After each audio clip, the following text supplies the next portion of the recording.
Good afternoon, everyone. Thank you for joining us for the weekly briefing on the University of Arizona's campus reentry. I'm Holly Jensen, Vice President of Communications for the university. Today marks the 12th briefing to discuss our plans to reopen our campus. Before we get started, if you are interested in asking a live question today, please type your name and news organization into the chat and raise your hand. You can also use the Q&A feature and I will read your questions live to our participants. With us today is Dr. Robert C. Robbins, President of the University of Arizona, and Dr. Richard Carmona, 17th Surgeon General and Director of our Reentry Task Force. We also have Assistant Vice President Chris Kopak, our Facilities Management Director, with us to talk about all of the plans his team has put into place to keep our campus and our Wildcat family safe. So with that, gentlemen, I'd like to turn it over to you, Dr. Robbins. Thank you, Holly, and good afternoon, everyone. Thank you for joining us again. I'm happy to report we continue to see encouraging signs in the Arizona's public health data. And our campus is prepared, as Holly said, by Chris Kopak, our Assistant Vice President for Facilities Management, and he'll share some details of the incredible work that Chris and his team are doing. Chris is really one of the top leaders at the university and has worked very well where Dr. Carmona and his incident command system is fit right in with the overall mission. And Chris, I can't thank you and everyone who works in facilities management for doing an incredible job of keeping our campus safe, but also keeping it beautiful. It truly is a remarkable job that you and all of your team do each and every day. As we shared last week, the university's antigen testing program is up and running. It's required tests for students moving into our dorms and it being administered at the McHale Center. And by all reports of all the students and the parents that I've talked to, it is running absolutely smoothly. So I thank everyone who spent thousands of hours setting up this system for this part of the testing. The voluntary tests for off-campus students are at North Campus Rec Center near the Honors Village. And I can't strongly encourage everyone who is going to be coming back to the campus to go by and take advantage of this testing opportunity that we're providing to all faculty, staff, and students. The most recent data through August 18th is that we've tested 4,274 individuals with antigen tests administered, 9 total positive for a 0.2% positive rate. New for August 18th, 344 tests with 3 positives. It's anticipated that move-ins over the next several days, pending test results on the days indicated today, we'll have 769, tomorrow 847, then 868, and then finally 397 students. 32 students have picked up a date for move-in after August 22nd. 241 students have yet to pick up a time slot for move-in. So we look forward to all of you coming back and joining us. Updates for employee testing will be coming soon. As announced this morning in the press conference, the COVID Watch app is now available for download via the App Store and Google Play. Google and Apple teams finished reviewing them yesterday. This is truly a game changer and a differentiator for the University of Arizona. The COVID Watch app will warn users when they have been exposed to others who have tested positive for COVID-19. First exposure notification app to offer risk modeling certainly on any college campus. And we're happy that we've been selected to be the pilot for this project. It's helping users understand when they are at higher risk for being exposed and giving them optimized dates for testing. This test, which I just downloaded about 5 minutes ago I have an Apple device, and you can go to the App Store and look under COVID Watch Arizona. You can download it and go through and set it up. There is a spot there. If you have a positive test, you can go in, you're given a code, and then you can choose to insert yourself as a positive test. So we need as many people in our community to sign up for this. Obviously it's not mandatory. It is absolutely privacy protected. It's anonymous. It's based off of Bluetooth technology. So it'll be anonymous, but it'll be a real differentiator for helping us with our contact tracing part of our test, trace, and treat protocol. Interestingly, this app was conceived by a University of Arizona alumnus who earned a bachelor's and master's degree in aeronautical engineering from the U of A and is now a PhD candidate at Stanford. And congratulations to Joyce Schroeder and her team of nearly 60 of our faculty and staff for launching the most substantive Google Apple exposure notification app in the country in record time. Joyce, thank you to you and all your colleagues for doing this important work. And I think it just shows another example of the fourth industrial revolution in action right here at the U of A. Please download the app if you're a university community member. We need participants to be effective, as I said earlier. The app is not available statewide. People who download it would select University of Arizona. So in the menu, there are options, but go to University of Arizona if you're going to be in our region. For their region, if they are on or near campus, we hope the app, which is like no other, will be available one day to the world. At this point, Chris is coming live to us from the Seattle airport.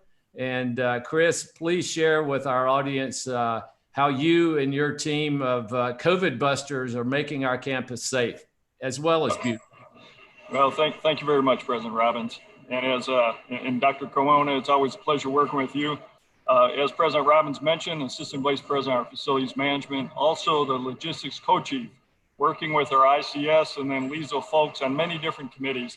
And it's near and dear to my heart. My oldest daughter, Ashley, just graduated with a master's in nursing on Thursday. She got married on Friday, and we moved her up here to Seattle area.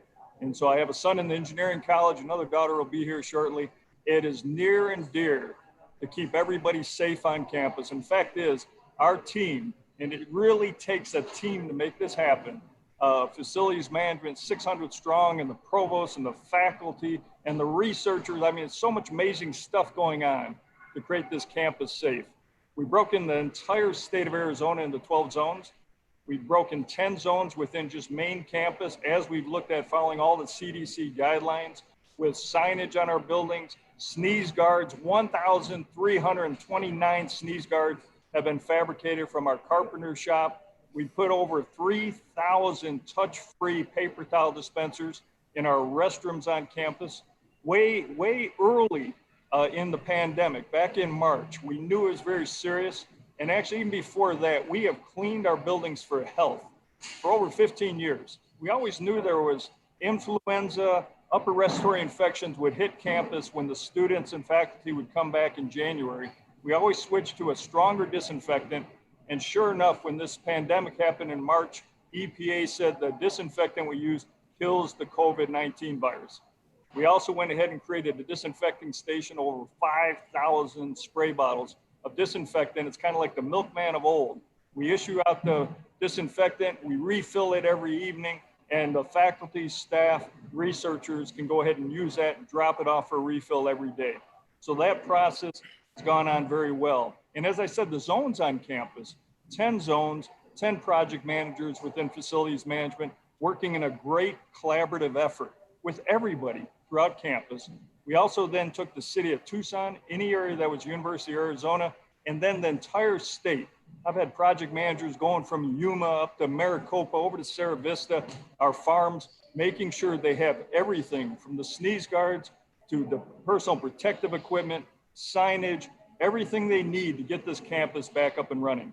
We've also looked at tents. We have a number of tents that are getting put on campus as we speak. It'll be done by Sunday of this week.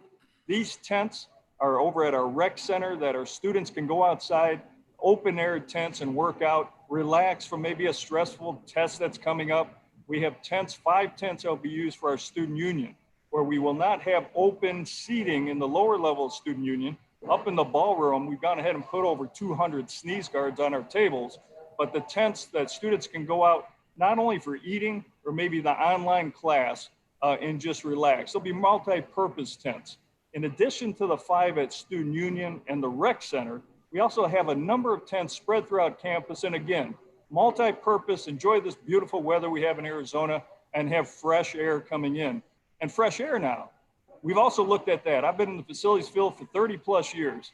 We reached out to ASHRAE, which is a prominent worldwide association for heating and ventilation. And we've looked to say, what do we need to do within the air system coming in, but also how about the air that's in the rooms?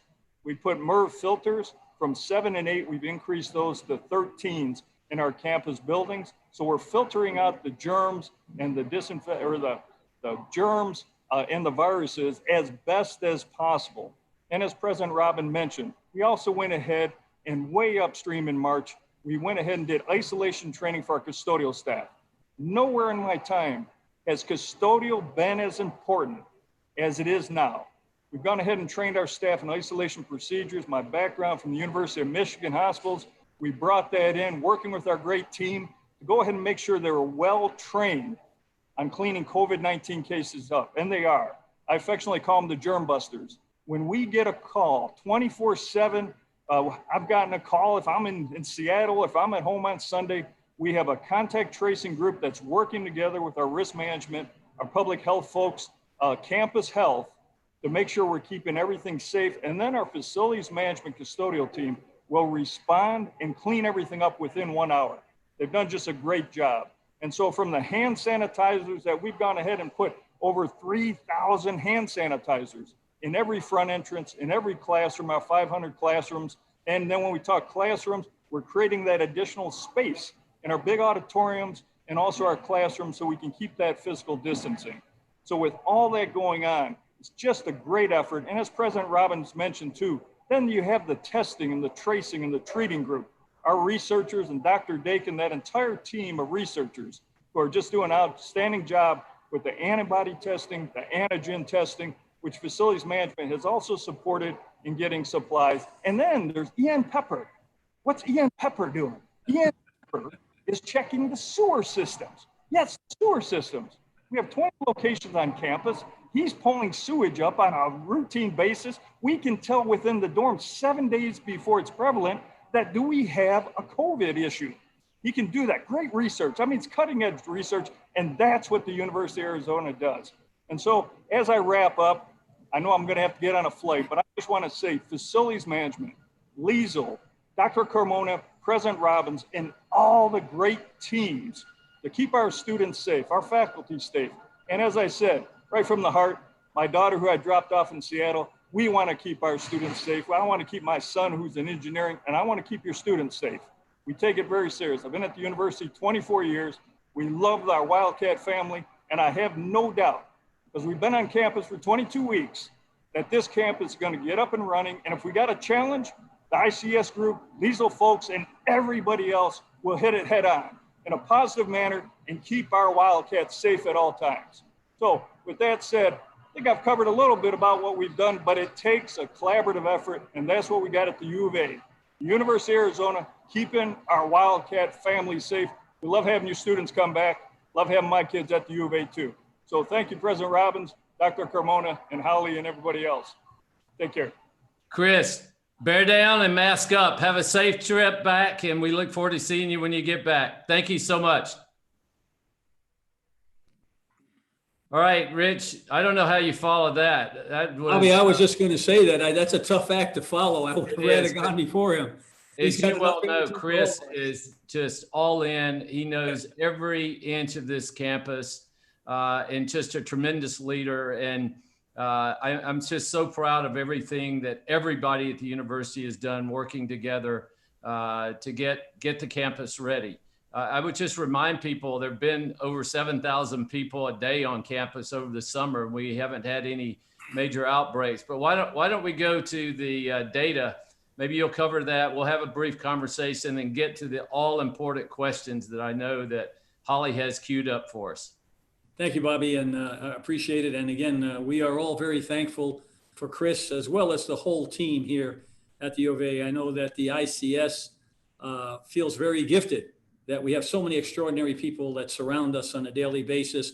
And no matter how complex the question is, there's always somebody on campus who's a world's expert in it, and we get our answers pretty quickly. So I applaud Chris's enthusiasm as well as that of all of our team members. So let's go, and we'll start with the first slide. And just to remind the viewers, what we've done the last few weeks is to just give you a snapshot of what the data is looking like, because this is the information that the president uses to make his decisions on a day-to-day basis, how, when, and if we open, which is where we started months ago. And our narrative hasn't changed at all. We have gone ahead very aggressively to have the campus prepared as if it was going to open for usual business. But we knew that wouldn't happen, but we didn't know how far we'd go. So the president said, let's make sure it is ready. And as you can see with Chris Kopach's information, it is ready. On the other side was following all of the science, the epidemiology. And this is the data that I've been showing you every week, at least portions of it. The president gets a situational report every 24 hours so that he knows on a daily basis what's happening in Tucson, what's happening in PIMA County, what's happening in the state of Arizona, what's happening in 50 other states. We're also trending many of the other universities that we watch, and then even globally to see where the cases are emanating from. So can I have the first slide, please?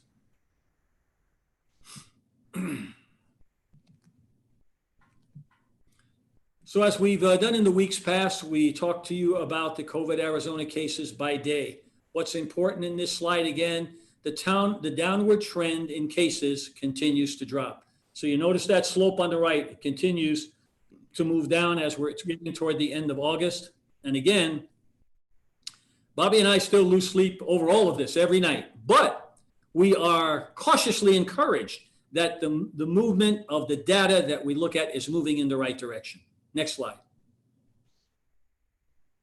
And as we look at declining cases around the country and look at each state, you look at Arizona, for instance, and you'll see that Arizona has had a precipitous drop in cases. And this is about the fourth week or so that we've continued to decline. So as we talk to our epidemiologist, and we're usually looking about 2 weeks or so because of incubation period of this disease, and we continue to see the curve flattening, it is a good sign that we're doing the right thing. Again, not to be complacent. We're not going to go back to the way life was last year, but what it does tell us is we're moving in the right direction. Next slide, please. The COVID cases for the county by week from June 1st. Again, very important slide. You can see as we go up in June to about mid-June, and then we start dropping. And as we're here toward the end of August, you see that there's been a precipitous drop in the amount of cases. All good signs. No one metric is the absolute guidance we need, but all of these metrics together give us a picture of how we should move forward and how we do it most safely. Next slide. So we look at deaths, the same thing, trending with the amount of cases. Deaths are dropping significantly as well. Another metric that we're monitoring that helps us understand we're moving in the right direction. Next slide. The ICU beds are hovering around 80%. They've gone down a little bit most recently. One of the things that we talk about on a regular basis, but actually almost on a daily basis, the president and I and some of the senior staff, are we're about to move into the flu season. And typically in Arizona, we start to get people coming at this time of the year toward the early fall because it's cold where they live and they want to come to the nice weather. And often We have people who do become ill, and we have to monitor that because we know every year, based on the information we can look at in aggregate going back many years, that we need a certain amount of surge capacity because we recognize that many of the visitors coming to town will get sick. Many of our citizens will get sick with the flu. And so we have to make sure that there's always a number of beds available so that we can provide care for those. And as we look at that overlaid with COVID, we're very, very carefully monitoring this on a daily basis as part of an overall operational picture to make sure that we have enough capacity in the community, because that's our backup if we have to move anybody from campus into the hospital system, as well as for those people who will be coming into Arizona and the citizens that are here already. Next slide. Ventilators, again, another surrogate. We see that the ventilators are dropping. We've been running 40 to 50%, and usually about half of the ventilators are for COVID patients. So the fact that the ventilators are dropping, that the ICU beds are a little bit more available, that we're seeing a drop in death rates, we're seeing a drop in cases, this is consistent with ventilator use going down as well. Next slide.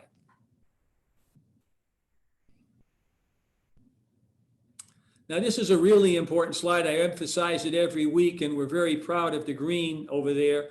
Arizona is #1 in this nationally. Our rate of transmissibility has dropped. I believe this slide is from yesterday, and the newest number is below 0.8. We're about 0.77, I believe. And that number tells us that transmissibility of disease is continuing to drop. Again, a sign that what we're doing is working well. But we can't be complacent. We have to continue to bear down and mask up, as the president says, and use those dispensers that Chris Kopak talked about. Wash your hands at every time you can get the chance. Stay socially distanced, and we can continue to flatten those curves. So again, I want to emphasize we are still very, very concerned about our students coming back on campus, about the instructions we've given, the best public health practices. We feel that we've done a very good job in creating an environment that's receptive to our students, staff, and faculty returning in the increments we have explained, but they've got to adhere to those public health practices. As you've seen around the country in a number of other universities, they've tried it for a week or two and they've had to shut down. They didn't have the good numbers to start with like we have. Maybe they didn't have the intensive programs that we have in place. But the point is, we're not taking anything for granted. The president has repeatedly said, now's the time to bear down even more, to make sure that those curves don't come back up, and we stay best in class as far as transmissibility so that our students, faculty, and staff can be here on campus safely. Next slide. So this is a summary of our Test All, Test Smart. And as you've heard, all of our students that are coming on campus get an antigen test. And in fact, as they come onto the campus, they are directed to go to McHale. There's a process that they follow that's been working very, very well. One of my colleagues, who is an assistant surgeon general of the United States, called me today, I didn't know he was here, and told me that he went through the process with his freshman son today, and he said it was phenomenal. It worked just like we told him. And he took a selfie in the dorm room with his son after they had completed the process. And the process is simply that the student gets tested. If the student turns up that they're not positive, they're given instructions and a little note on their phone to be able to go to the dormitory, and their university life begins. If they turn up positive, then they have to go to our dorm that's especially suited to put those folks into quarantine for the requisite amount of time, and they can take their classes from there. And then after that period of quarantine, they go back and resume their studies as they would have previously. The antibody testing we've described before, that's voluntary, and we're encouraging people through an IRB model that we've done with the support of the state to be able to look at the immunology of this. There's still a lot of questions that aren't answered regarding how long are you immune for after this test. Initially, we thought that once you got it, there was a term that came out called passport immunity. And now we know that that's not true. We know that that immunity seems to drop off over time. The study that we're going to start doing here at the University of Arizona is to track patients that have been positive, see how long that immunity lasts, and be able to then decide how they have to be treated during those times as they're losing their immunity. The other thing that it helps too is as we develop a vaccine nationally, it may be that we're going to need booster shots for that vaccine, and it may not be a simple vaccine. So the University of Arizona will be contributing to that scientific knowledge to help answer those questions. And the PCR test that is there is what we might call a confirmatory test. And that test really picks up that you have viral particles still in your body and tells us that you are most likely infected with that test. So that's the array of tests we have. Each has unique characteristics. Each gives us unique information, and all of them are available here at the University of Arizona. Next slide, please.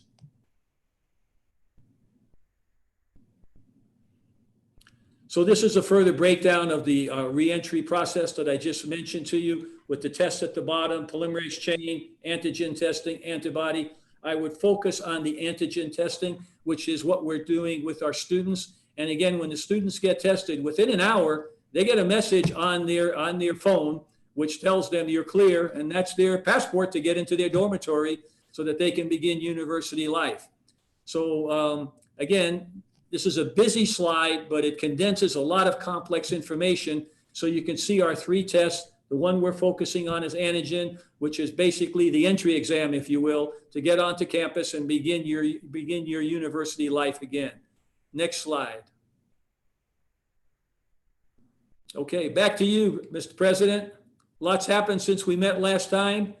And, I think it's worthy talking about some of our colleagues that we've spoken to in Miami, North Carolina, Mitch Daniels over at Purdue, and all colleagues, friends of ours that have struggled with these same issues. And we know they've done the best they can. And the challenge, like you've told us a lot, they've recognized that the one variable we can't control sometimes is the social behavior of youngsters who want to come back on campus and resume life as it was. So that may be worthy of some comments. Yeah, well, thanks so much for your team and all you're doing and going through these data with us. We've started for the past several weeks, you and I and provost folks meet with our epidemiology experts in the College of Public Health and experts from nursing and medicine and pharmacy to discuss these data. And we got into a pretty vigorous debate about the value of R naught and found out, well, maybe it's not as important as maybe some people thought it was. But I just want to emphasize that this is a matrix of metrics, if you will, that we look at. And we meet with them every week, but we watch this data every day. And as Provost Folks said, most places who've seen an outbreak will know it in a day or two, and we will take action to change the direction we're going in. I just want to be clear because I've gotten a lot of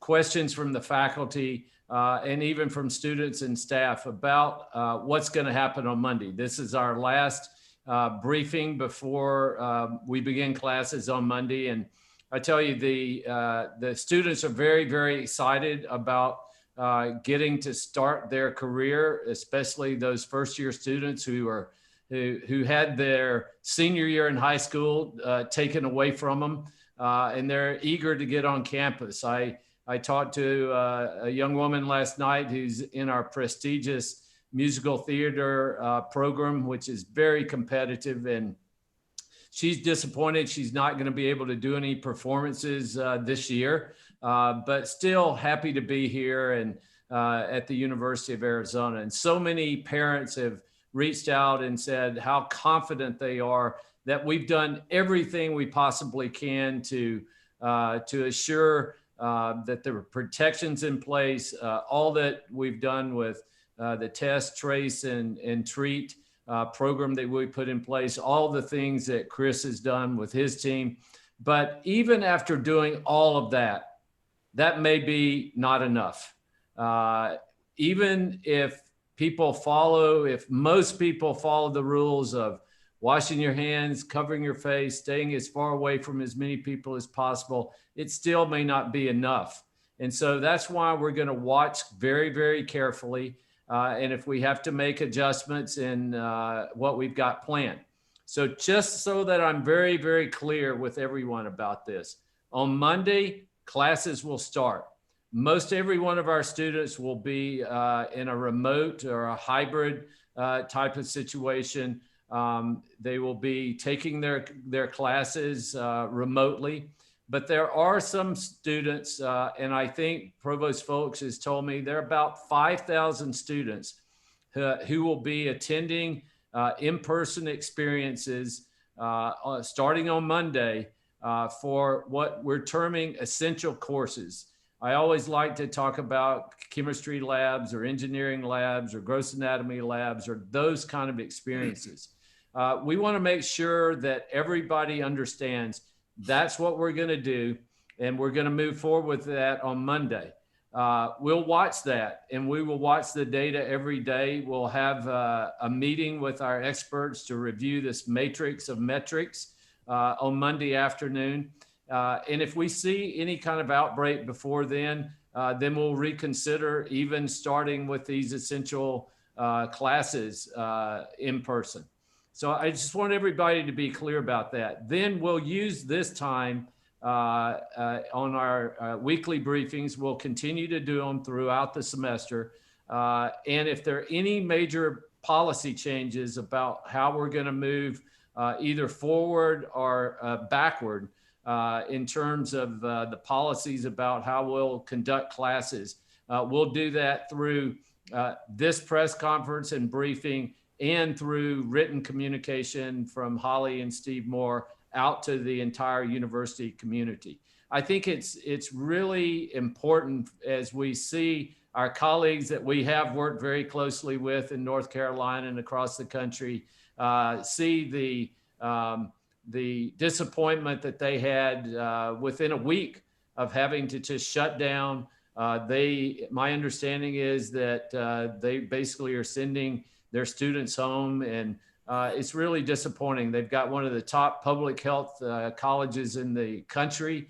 And I know that they didn't test like we're testing for the students on campus, but I don't think that was it. I think it was mainly the off-campus activity, the large gatherings that are outside, because I think I'm convinced, seeing what Dr. Cantwell and her team and the research, innovation and impact unit of our university has done. We've got almost 80% of our 800 labs that are doing groundbreaking research and continue to work. And we've not had any major outbreaks.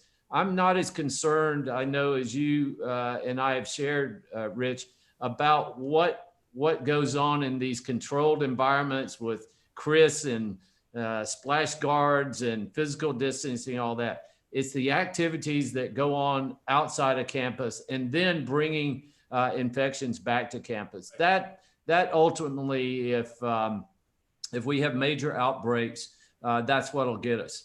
It's human behavior. And I think we've put a system in place. We've been working on this since late March. I'm confident we've got a very well thought out, well-intentioned system of education, trying to get people to follow the rules. Our testing is second to none. The tracing with COVID-19 watch is going to be a game changer. But we also, Rich, as you know, have old-fashioned call people up, contact tracing that we're doing. And we have now about 600 isolation rooms that we can isolate people. So to be clear about it again, there will be spikes. We will see cases. The question is, can we care for those cases? Can we adequately contact trace? Can we isolate and get our students, our faculty and staff through these invariable waves that we will face over the coming weeks to months? That's going to be the big question. And Monday we'll get it started and we'll find out. Well, Bobby, I think that you've covered a lot of ground, and I think it's worth re-emphasizing that we've kind of had a test run over the summer with up to 600 labs open, with several thousand students on campus, several thousand faculty on campus, 7,000 plus people on a daily basis, and we've done pretty well. So, when we look back at that experience the last few months up to the summer, it tells us that at least what we've put in place seems to be working. and the notification system, the sanitation teams that come in that Chris spoke about. I mean, everything has come together. Now the real issue for us is scaling up. As thousands more come in, we've already have the plans to be able to scale up to accommodate their needs. And again, the variable that we're trying to address is the social behavior. So as you know, our ambassador teams and our faculty and staff have reached out not only to our housing on campus through Greek Life, but to the local community to talk about having them work in cooperation with us. We have all of the ambassador teams from the College of Public Health, plus nursing, medical school, and others who essentially are acting as peer support throughout the campus to help reinforce the public health practices. So to make sure that not only on campus, but when they see their peers off campus, to remind them, keep the distance, wear the mask, keep your hands clean. For the privilege of keeping your university open, you have to help us do that with all of your activities. Together, we can even come closer together with social distancing. However odd that sounds, it actually can happen. And it allows us then to keep this great university open, but we can't do it without the support of our students, our faculty and staff. And you can't let down your guard for 1 minute, because all it takes is one case to bring that back on campus, and we're going to have some problems. But as you said, we have the contingencies ready. We will be working on a daily basis, watching this data very closely. And as the president said, we expect that there's going to be a couple of bumps. We'll get some cases. The question is the trend and where it's going. Do we still have the capacity to care for them? And that'll be looked at very closely. Last thing I'll say, because the president emphasizes it to us all the time. At any time, he said to me, that you see that this data is challenging enough that we're worried we don't have enough beds, we don't have enough ventilators, we don't have enough staff, that there's a lot of non-compliance. He said, I'm willing to close it down and just go digital, because our success depends on the cooperation of our students in all those public health practices. So Holly, I'm going to throw it to you, but I just want to show everyone, this is what the app looks like. COVID Watch Arizona. You can go in, download it, and if you test positive, please put your positive in there so it'll notify people if they come in contact, and you can get notified if you come into contact with other individuals. The other thing I get at 8 o'clock every morning is the Wildcat Wellness Check.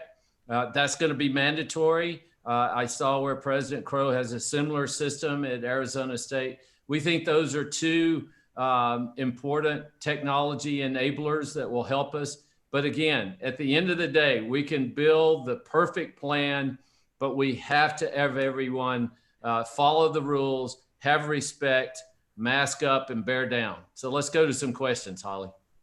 Great, thanks, Dr. Robbins. You've got quite a few in the queue. So we'll start with Melissa Egan from KOLD. Go ahead, Melissa. Hi, Dr. Robbins. How are you? I'm fine, Melissa. So my question circles around some reports I've been getting in the last few days about students who are trying to register for online courses, or may have already been registered for online courses, and are now getting alerts or information that that course is full, and that they either need to go to an in-person class, or there's even suggestions by some other parents to take the class at PCC if they need to. Has your office received any reports of maybe an overloaded system for online courses at all? And if it does get to that point, is there a process or plan to handle the demand? I have not heard anything. I don't know, Rich and Holly, if you've heard anything about this. We'll check with Provost Foltz, but I'm certain that we can accommodate students if they want to get into our courses. Some classes may be full, but we'll get back and get a statement out and give guidance on that. But thanks for alerting me that, Melissa. I had not heard anything about that. All right, I appreciate it. Thank you. Melissa, I'll follow up with you immediately following the briefing today. Sounds good. Thank you, Holly. Okay, our next question comes from Sarah Gasson from the Arizona Daily Star. Go ahead, Sarah. Hi, thanks for taking my question. A couple.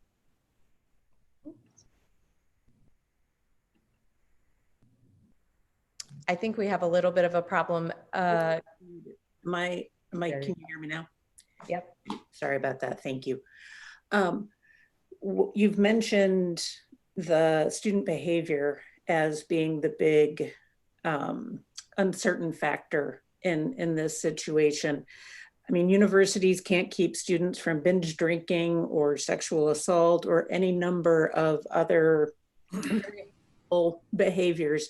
What is the realistic expectation that students will comply with these rules? And then also with mentioning the masks, whose responsibility is it going to be to tell a student to put a mask on? Not everyone's going to want to do that. How do faculty have a confrontation? What's the plan for that? And thank you. Yeah, good question, Sarah, that I don't have definitive answers to, of course. But I think in terms of, it's not just student behavior, it's all of our behavior.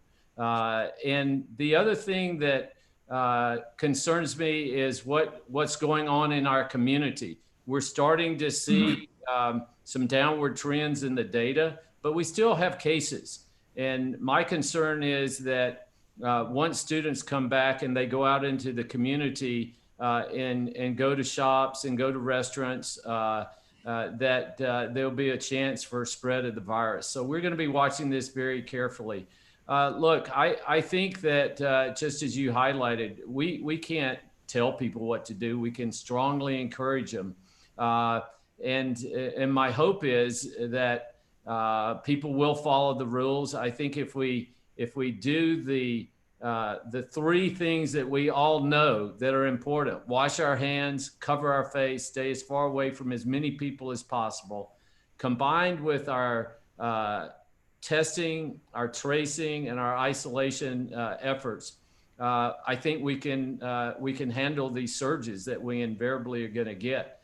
In terms of the face covering, as I said before, you know, we're going to have a fair and just culture where I think that if we see people, and I've seen this out in the community, where individuals may be going into an establishment and they've just forgotten their face covering, that they're offered a face covering, and people usually say, oh, I just forgot it in the car or whatever.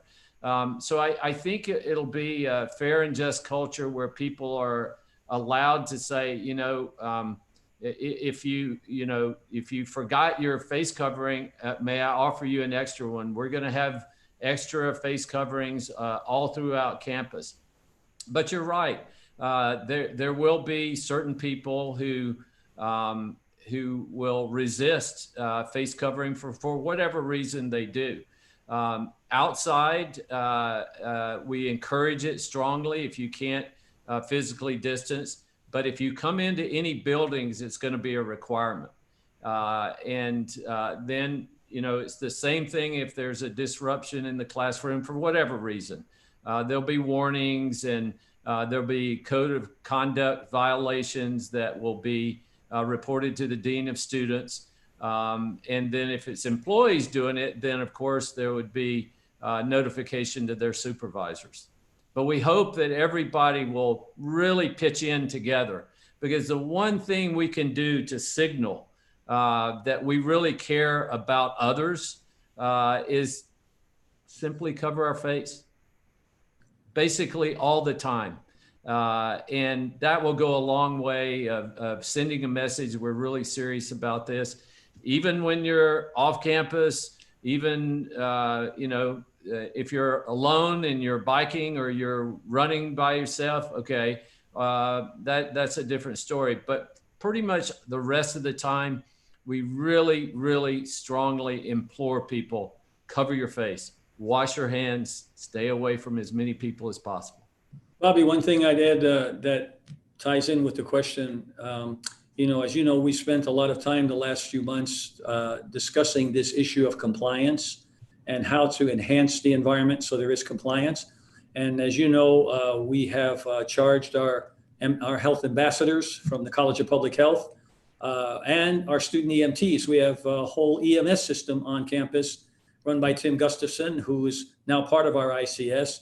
And with the medical school, nursing school, College of Public Health, EMTs, we're looking to foster a change in culture, that the norm will be masking up, bearing down, washing hands, and that they'll be embedded among all of those classes because they're fellow students, and they will remind fellow students. And as you know, you and I have spoken about this, is that it's like smoking was when we were youngsters growing up. People smoked every place and was just accepted. Now you can't light up any place, rightfully so, because it is politically unacceptable to light up. And so we want to get to the point where we change the culture and create a new norm. That new norm is mandatory if we want to continue our university and the benefit of a university education, that everybody has to cooperate. So we understand part of it is sociologic and anthropologic. It's about changing the culture and getting everybody to comply voluntarily because they see it's in their best interest. And so, Rich, Holly, I know there's so many questions, but I just want to make a point with Rich. When we're having these discussions with our incredible colleagues from public health, epidemiology, who work closely with the county and the state, and we listen to them. One of the things that, you know, I've been advocating for is what Chris talked about, what Dr. Ian Pepper is doing with the wastewater-based epidemiology. They're you know, we're struggling. Do we include that in our official metrics that we look at on a day-to-day basis? It'll be part of it. It's an unproven technology, in the opinion of our experts, many of whom are working on this project with Ian. But I think we're going to look at all kind of data. So we were brainstorming with the group. How do we put a metric for compliance in? And you know, how many people cover their face? How many episodes do we have where we have reports of, you know, not having face covered on the campus? I think how many people download the app for contact tracing? How many people sign up for the Wildcat Wellness? Those are all indications of compliance and sort of indirect indicators. Sorry, Yes. Holly. Yes. Fine, you guys are doing a great job. We do have a lot of questions. And our next one comes from our favorite weekly guest, Charles Fishman from The Atlantic. Go ahead, Charles. Good afternoon, guys. Nice to see everybody and hear the testing updates. So a couple of bundled questions. Just on the testing, is there some place to get those results each day as they come out? Because I haven't found the web page where you're posting those results. It would be great to be able to get them in real, you know, at the end of the day in real time. Yeah, Holly, do you have a response to that? I do. So Charles, we're actually working on a public facing dashboard right now. I actually spoke to the creative team this morning and the researchers who are putting that together. And we're hoping that we can have that public facing data approved and up by Monday, by opening day. But we should have an answer by the end of the day as to if we can at least just post the testing numbers every single day. And if we can get approval on that today, they will start running tomorrow on our COVID-19 webpage. I think really it's worth mentioning too that and for Charles, hello again, Charles. The thing we're most proud of is that every one of our students gets their answer within an hour. And so, you know, for that antigen testing. So not that it isn't important to have a public facing, we'll get that aggregated data there, we're putting it together. But the most important thing now is that we identify anybody who may be at risk that comes on campus. And we know pretty quickly because we've already tested the system and picked up some of those cases early on. So I think that's worth emphasizing as well. Yeah, and Charles, it's good to hear from you. I apologize I didn't call you back when you called me this week, but we want you to tune in to our briefings every week. So thanks for coming back. But I do agree with Holly. I want to get that data up and so everybody can see what the test results are. Okay. And we'll do that. Two slightly bigger questions. Yes. President Robbins and Dr. Carmona, but President Robbins especially, do you have plans for Monday starting at 6 in the morning? Like, can you tell us how you're going to spend the day Monday? And I talked to a public health doctor today who was part of the team who helped set the benchmarks, you know, phase based on data rather than on date. And she said, you know, we've done, I feel comfortable that the university has done everything it possibly could.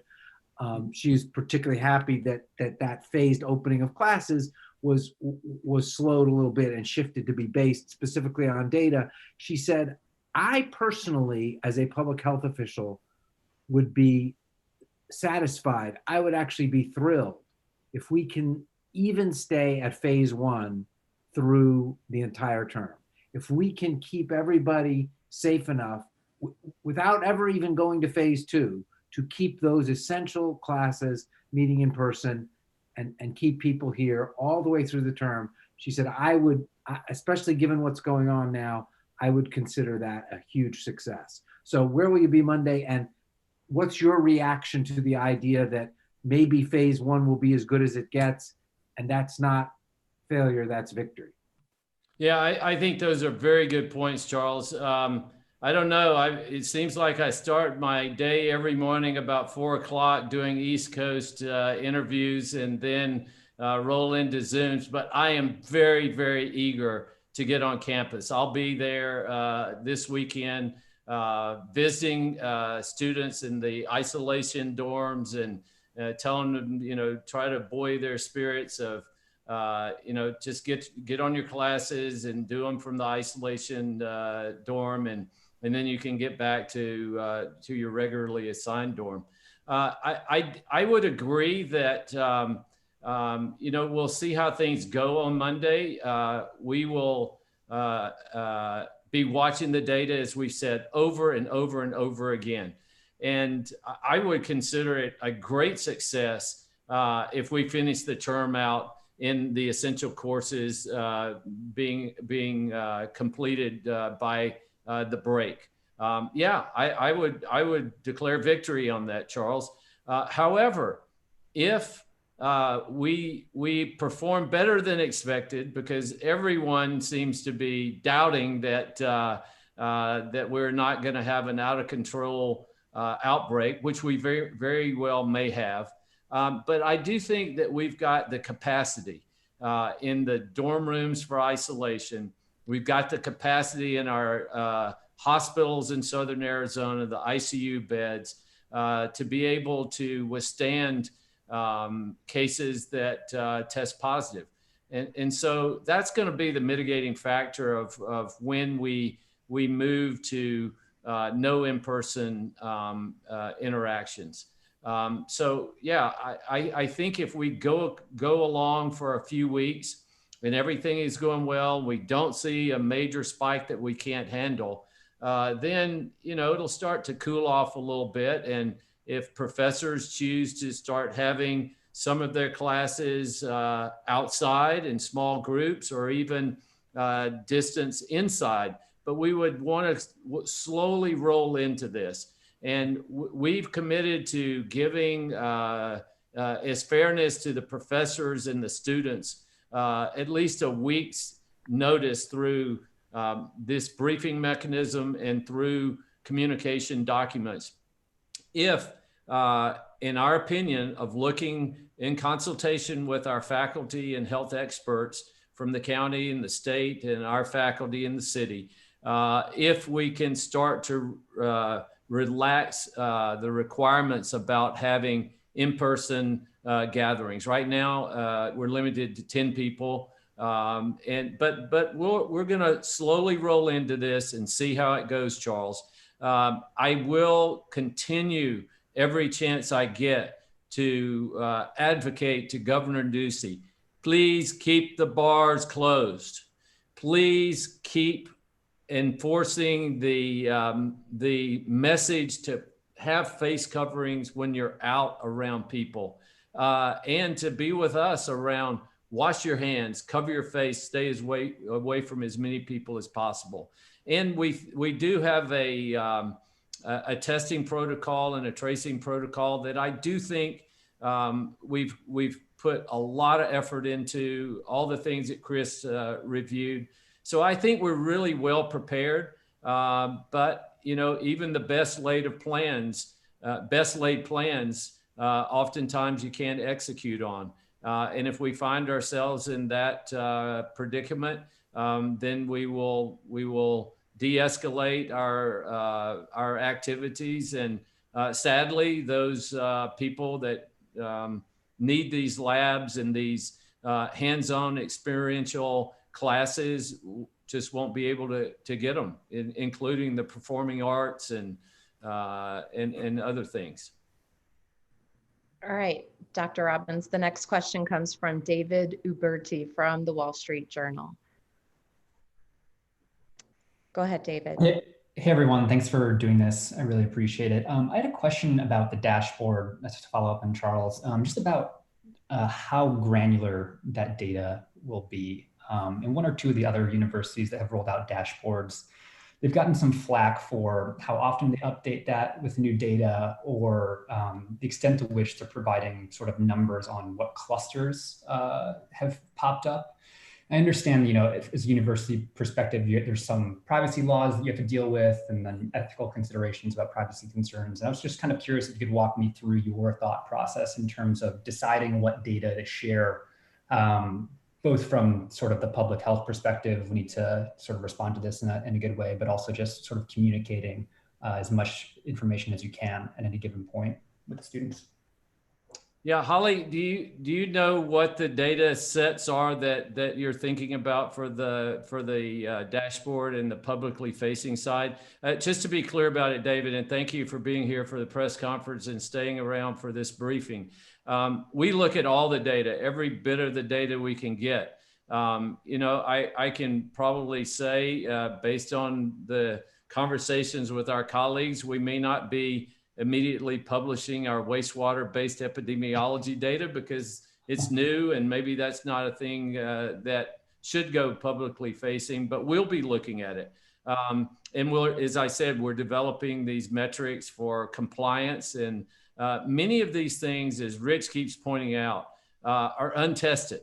And many of the metrics that we're looking at, for instance, the R naught value, that was really hot for a lot of people for a long time, and now it seems maybe not so important. I still believe that it's an important thing to look at.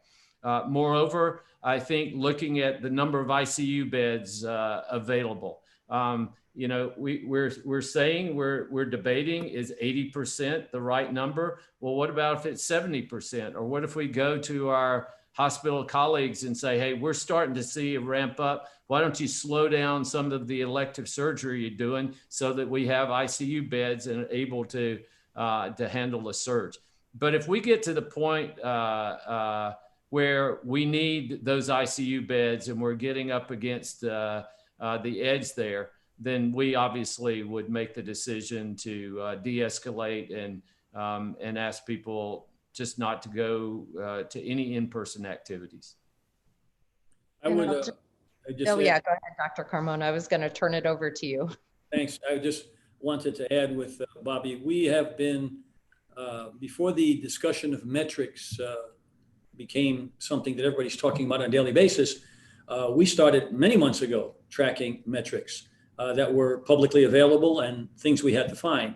And so our College of Public Health here and the epidemiologists with us tracking this information that is part of a situation report every day, but it was at a macro level. And I think some of our first discussions, I said to the president, nobody knows COVID-19 yet. We're learning. We don't know its characteristics, but there are surrogates externally and internally that we can look at to tell us how safe it is to move. The incidence of disease, prevalence of disease, staffing, ICU beds, ventilators, all of those things we speak about every meeting.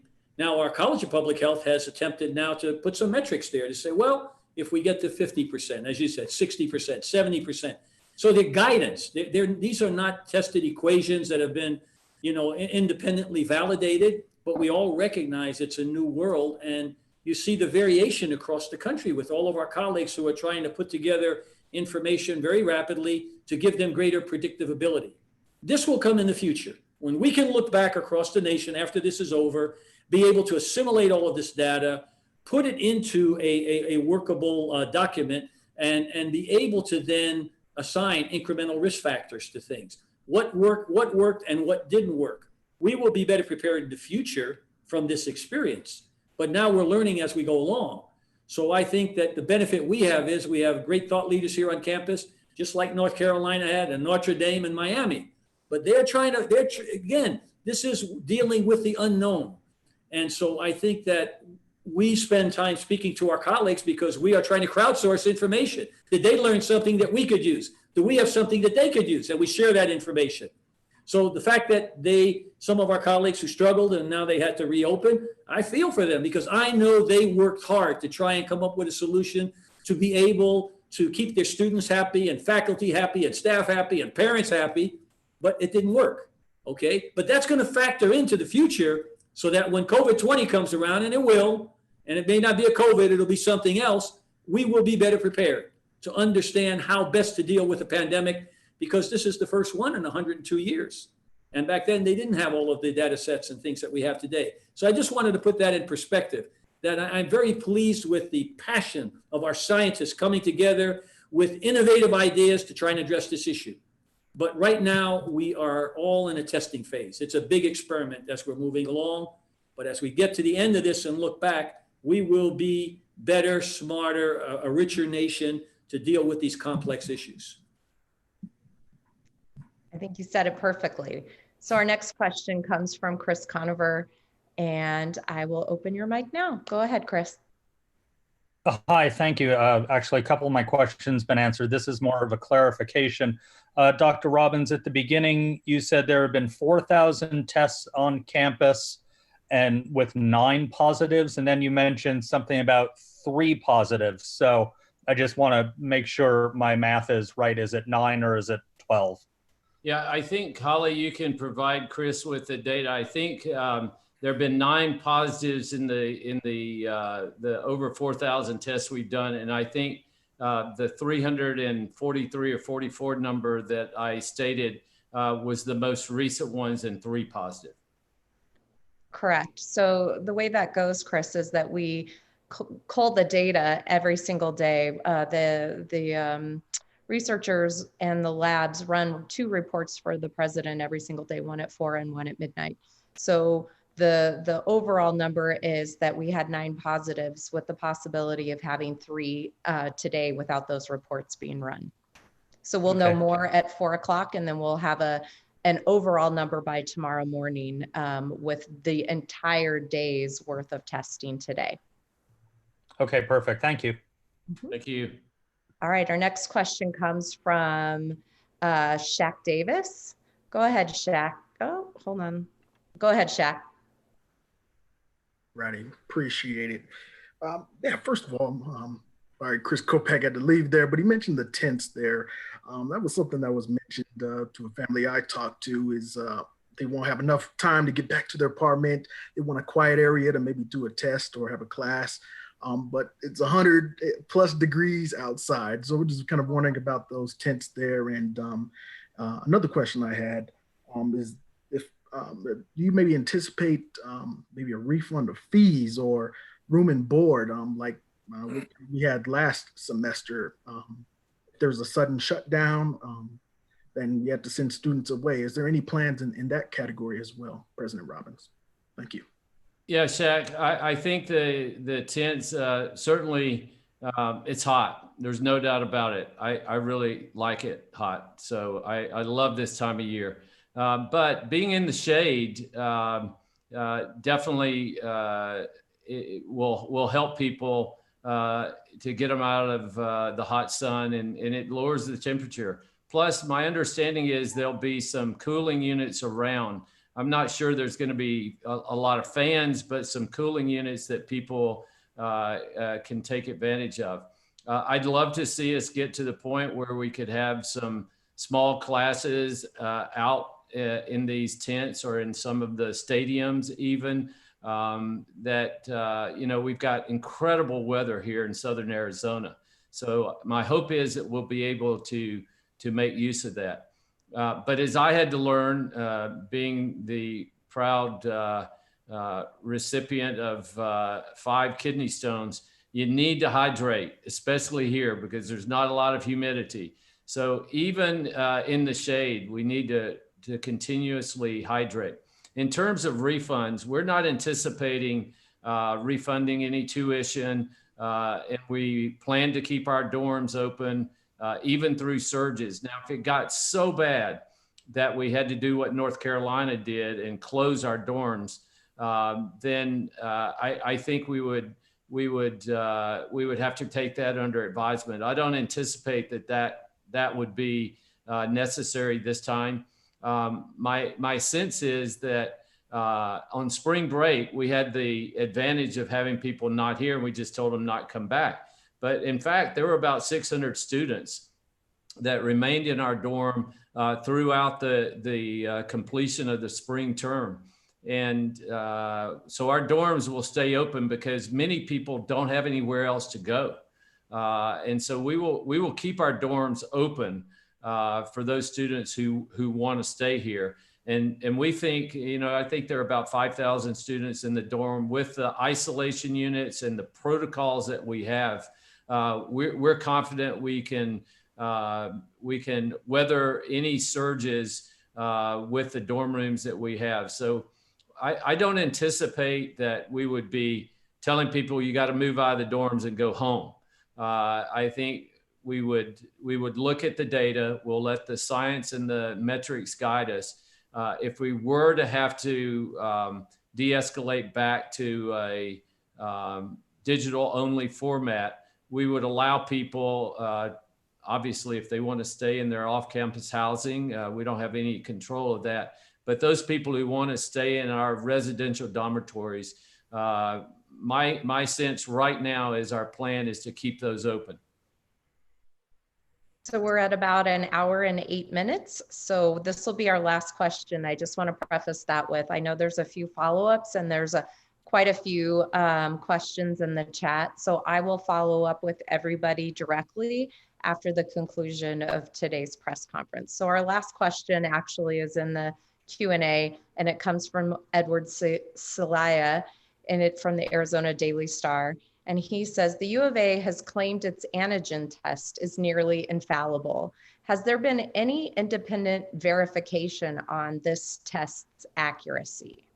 So Holly, I want to make sure you read that correctly. Did he say antigen test? Yes, antigen test. Yeah, that's not our test. That's the antigen test that we're using is a commercially available test. So 3 tests: antigen test, antibody test, and PCR test. So our antibody test has been validated, and it is very, very sensitive and very specific, meaning a very low false positive and false negative rate. But that's just for antibodies. It's not a diagnostic test for whether you have an infection right now. I'm really proud of our researchers. They have a manuscript in on their early results of this test, and it has been validated by third-party validators and is extremely accurate. PCR testing is very accurate for diagnostics. It's very specific to the COVID-19 virus and very sensitive. The antigen test is a little bit less specific and sensitive in relationship to the PCR test.